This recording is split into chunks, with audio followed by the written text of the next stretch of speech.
So we are only 25 days away from Election Day. We are in crunch time. We are in the home stretch. It's only 25 days until those small little hamlets in New Hampshire start counting their ballots at midnight. Then Kentucky and Indiana closes their polls, and then we're off. But right now, a lot of ballots are starting to be submitted, and instead of only looking at polls, we can start looking at some data to get an idea where this is going. So in today's video, we're going to go ahead and fill out an electoral college map using some of that data with the voting trend models that I have. More models will be available soon, just waiting for early voting to open up in some states like North Carolina and Georgia, but they will be coming soon. So let's go ahead, look at the map, and look at how this election is playing out as of this moment right now.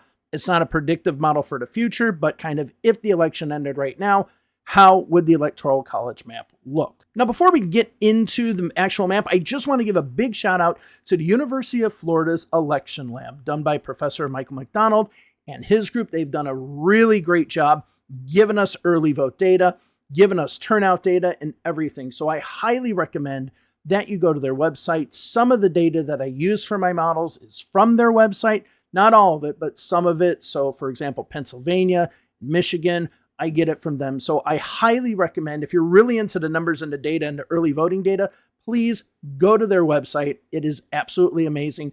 I'll link it down below. It's one of the best election resources that you can look at. So go ahead and check that out. All right, so here we go with our electoral map. As I've mentioned in the past, when it's dark blue, that means that the Democrat is going to win the election, according to me. Again, very subjective, but now more informed on new data. Right?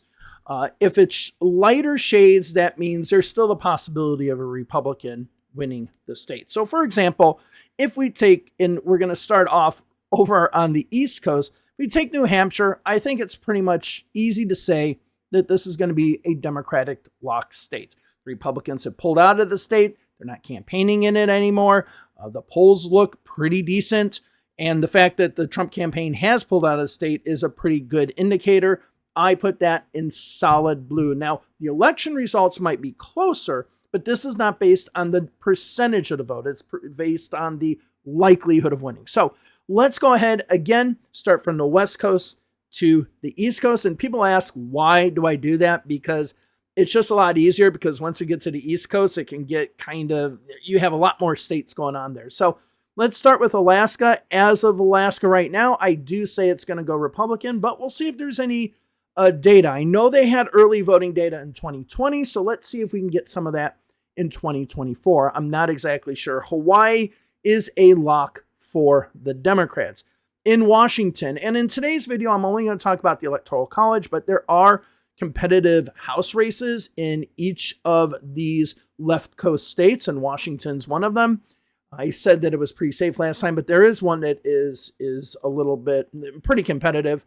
But on the presidential level, that is a lock for the Democrats. Oregon will eventually get some vote-by-mail statistics from Oregon, but chances are I'll probably confirm that they're going to win. There's no indication with any polling or anything that Oregon is going to go Republican in the presidential race. There is a competitive congressional race in that state, but it's going to go strongly Democratic. Same thing with California. California, there are a lot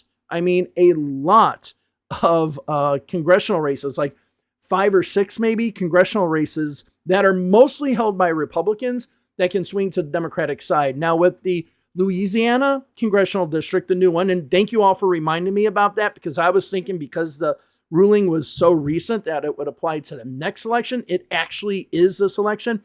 The Alabama and the Louisiana districts mean that Democrats only need 5 more districts, pick up 5 more to take over the House. And a good chunk of those, 2 or 3 of those, could come from California, right? Of course, Democrats have seats that they have to hold as well.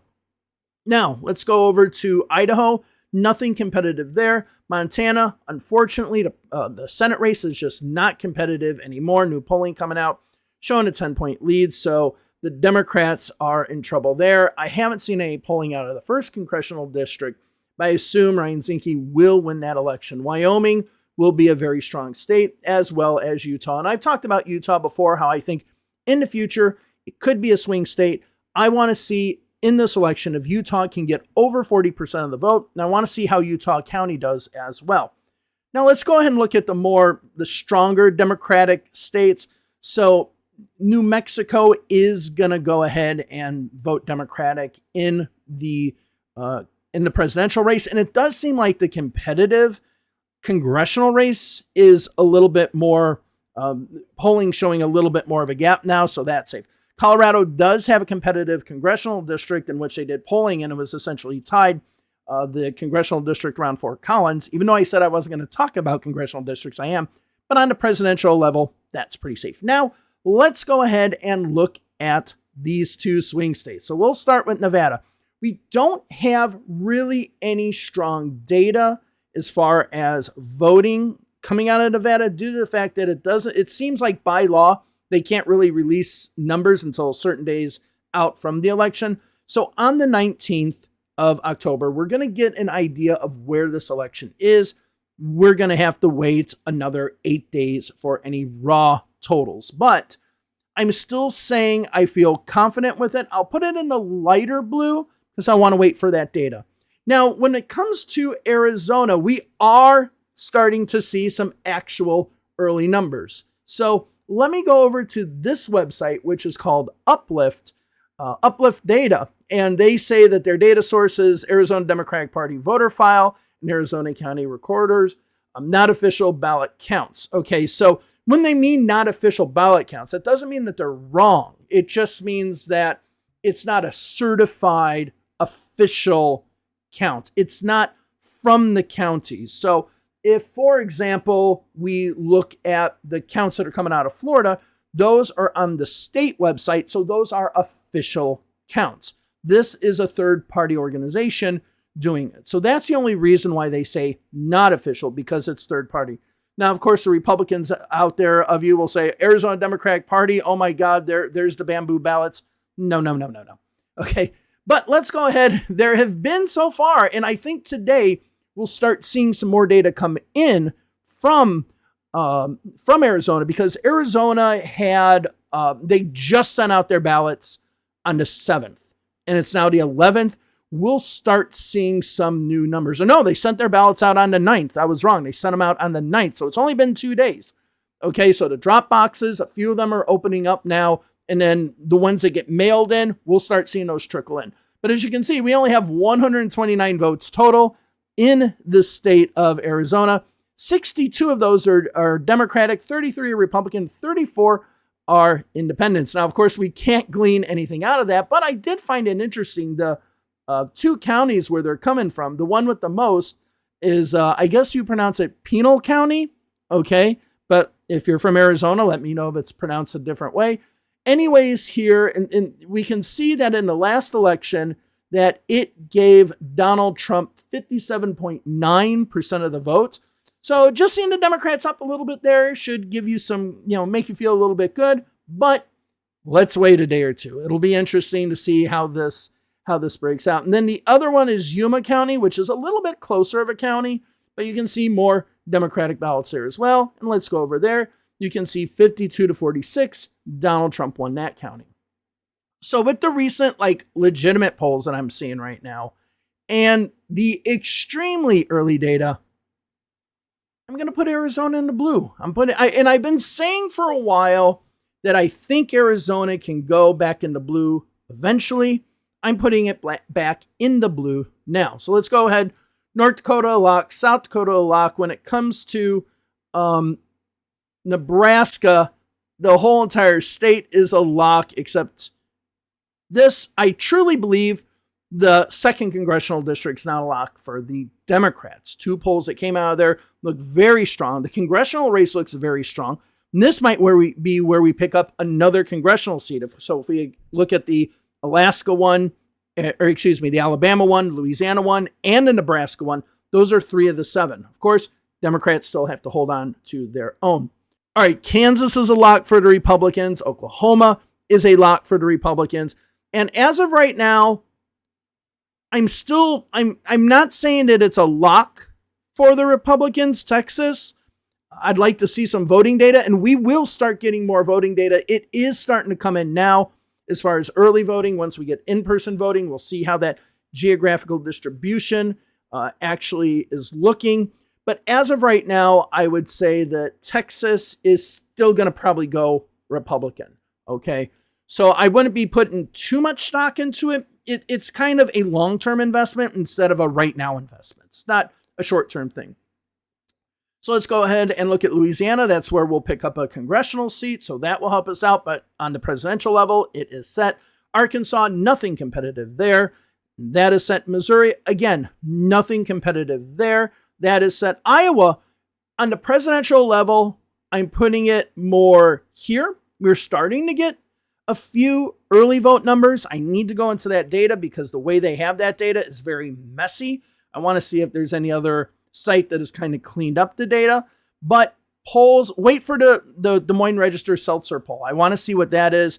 But I'm going to put it in this category right now because I do think it still goes Republican, but pretty close. Closer than people think. Minnesota, the numbers are looking good. A lock for Democrats. And of course, Illinois, very much a lock for Democrats. Now let's go ahead and look at Wisconsin and Michigan. Let's just go into those states right now. So I have my nowcast model for both Wisconsin and Michigan and looking at the trends and all that. So let me go ahead and pull up the nowcast model that I have for Wisconsin first. And I'll put that on the screen right now for you so you can see that. So the Wisconsin nowcast model that I have, as you can see, we have 5.6% turnout amongst registered voters. Now remember, the voter turnout number that you will see official by the state of Wisconsin is based on voting age population because people can do in-person registration on the day of the election. So this number is just of the registered voters. So this number is actually maybe it's going to be a little bit higher, maybe, I think, than what we see eventually. Now, I have adjusted the numbers of the win number so you can see the estimated projected 50% plus one number. That's how many votes that I project based off of previous elections and turnout and so on that the candidate would need to get over 50%. Now, remember, with minor party candidates in there, a candidate might win the state with a plurality, but not a majority. So this is a majority. So if you want to win a majority of the votes, you essentially have to get 1.6 million votes in the state of Wisconsin. Now, the current projections are of those votes that have been cast right now, based on geographical disbursement and the performance of each of the counties. This is how the vote, according to my voting trend projection, would be as of right now. So as we can see, of those votes cast right now, I project that Democrats would win a little over 100,000, whereas Republicans would win 92,000. Now, this is important. I decided to change it so you could see that 100,000 and see how close it is to that 1.6 million. So we can see those numbers get up to the eventual goal instead of looking at win likelihoods and stuff like that. So with this being the case, the one thing I have to say with the Wisconsin model, and this happens with a lot of the models I have, is that the models usually will start off really big for one party, but then start narrowing more and more and more. Okay? We're not seeing that happen. As a matter of fact, we're seeing the model, or it can say steady until we get to a new voting method, such as in-person voting, and then it can just drastically change. So when in-person early voting starts happening, there'll be a big shock to this model. But with that being the case, I'm surprised how this model is actually becoming slightly more democratic with each and every day. It usually shouldn't be doing that. It should usually be getting a tad bit closer or just saying stagnant. So I am going to say as of right now, Wisconsin is, and I'm going to put it in the light blue until we get more data, Wisconsin is more likely to be Democratic. Now let's go over to my Michigan nowcast model. And the Michigan nowcast model, we have 5.55% turnout. So to win the state, I project that we need about 2,822,968 votes. So 2.85 million, something around there. Now, of course, we have a lot more people in this state, so of course the number will go up.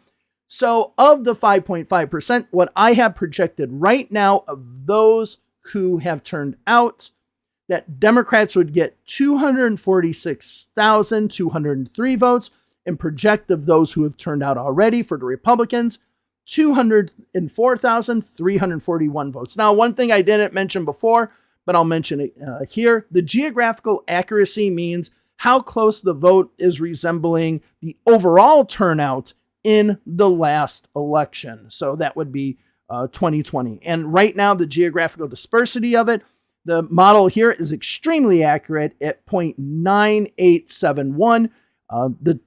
A perfect relationship would be 1. So this is very high. And as we see in the state of Michigan, 50% of the vote in 2022 was early vote. That number could actually go up this year. So we'll notice that. And I just wanted to mention, when it comes to Wisconsin, early vote, pre-election day voting is about 80%, or projected to be about 80% based on 2022 numbers. But with Michigan, the poll numbers looking a little bit better. Again, of the non-Trafalgar polls, right? And the trend in Michigan, again, it's not getting closer and closer to the Republicans. It's staying more stagnant, but the number looks good. I say the Democrats are the favorites in Michigan. Now, let's go ahead and go to Indiana. That's pretty much set. Kentucky set. Tennessee set. Mississippi, Alabama is set.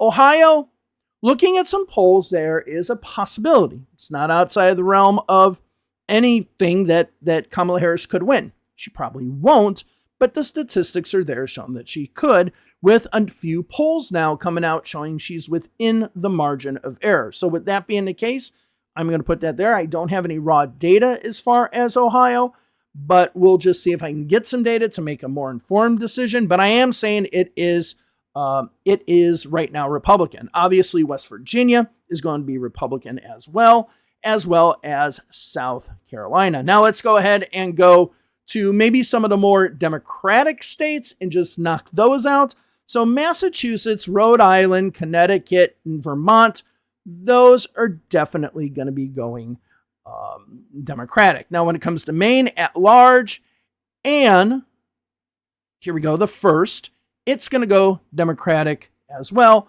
Whereas I'm going to put this very, very slightly in the red because I think there could be a possibility that this changes. That's just a gut opinion. All right. Now let's look at some of the other states. New Jersey and New York.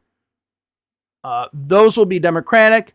Maryland, D.C., and Delaware will also all be Democratic, which leaves us with some swing states. Now, as of right now, I am putting Florida in the slightest of reds. Now, I'm putting it in the slightest of reds for a different reason. Now, let's go ahead and look at the nowcast model I have for Florida. That's a partisan nowcast model. So it looks at the actual breakup of people voting by party registration and then basing the model off of that. And if, I know a lot of people out there saying, oh, party registration doesn't determine vote choice. Well, we can statistically easily look at that and look at a correlation between party registration and party outcomes in an election and see how closely they relate to one another. And in Florida, they very much closely relate to one another.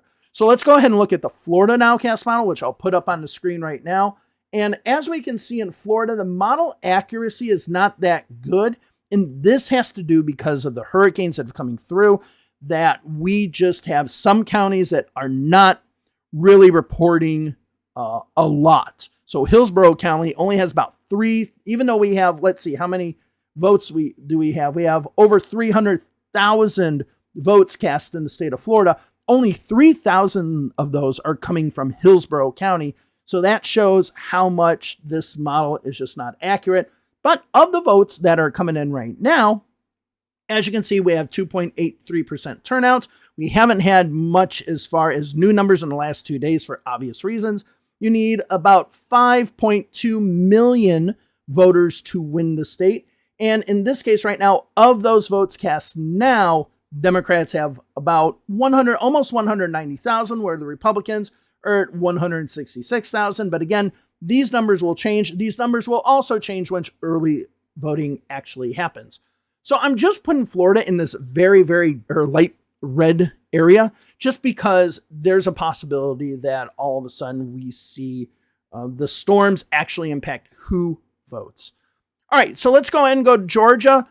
I want to wait for early vote numbers. Those really won't be coming in until, let's say, the 16th. Maybe the 15th we'll see something, but in-person voting in Georgia will happen starting on October 15th. That will be a very large chunk of the votes. But until then, we can't really glean anything. So I'm putting Georgia still in the slightest of red categories based on what we see with the data. When we look at North Carolina, same thing. I think the North Carolina polls look a little bit better.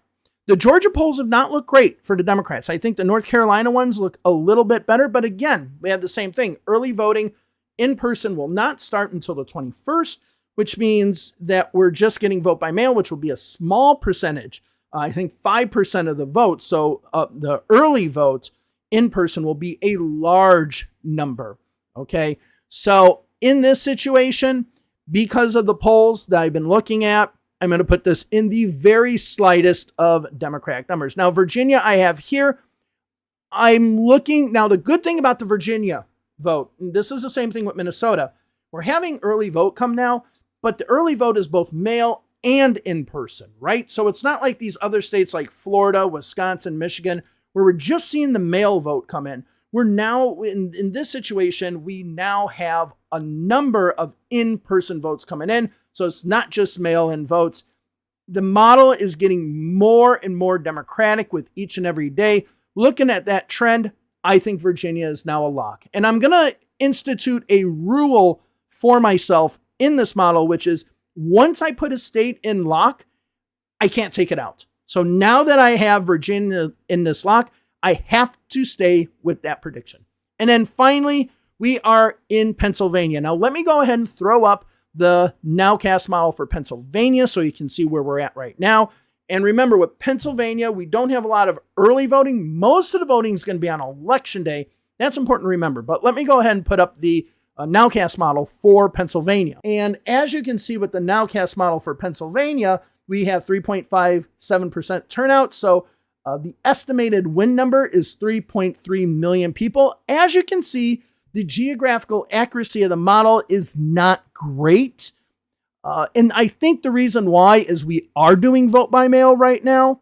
And the way they do absentee voting in Pennsylvania is kind of weird because it's like absentee mail-in, like you turn in your mail ballot at a drop box or whatever. It doesn't seem like they really have any in-person voting at a booth or something like that. So what we see right here is we see that the Democrats of the votes cast right now would have 232,516, whereas the Republicans would have 79,338. So these numbers will shift.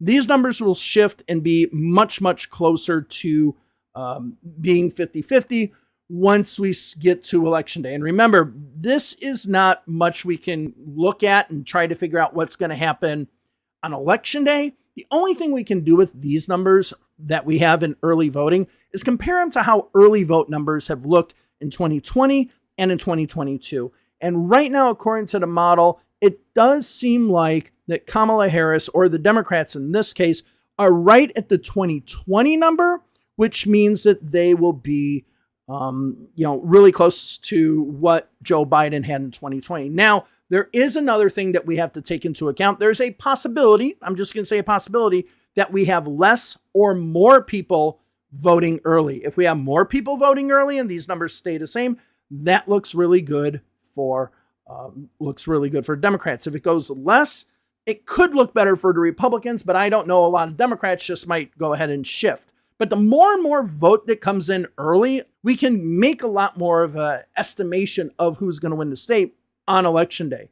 And this is why as soon as Texas really gets that early voting going, a lot of Texas, like 68% of Texas, will have voted probably before Election Day. So with that being the case, I am putting Pennsylvania, because of the models right now, in the slightest of blues due to the fact that that number is close to the 2020 number, but that was hardly a win for Joe Biden.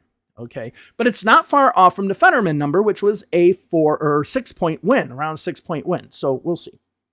All right. So that's the electoral map for today. I hope that helped you out to kind of get an idea. Right now, I am now at 303 electoral votes for the Democrats to 235. I have Arizona in that blue now, which is something I had been expecting to do for quite a while. And we'll see with more data now coming in if that's going to hold. So there will be possibly an Arizona model coming out soon. So thank you all very much.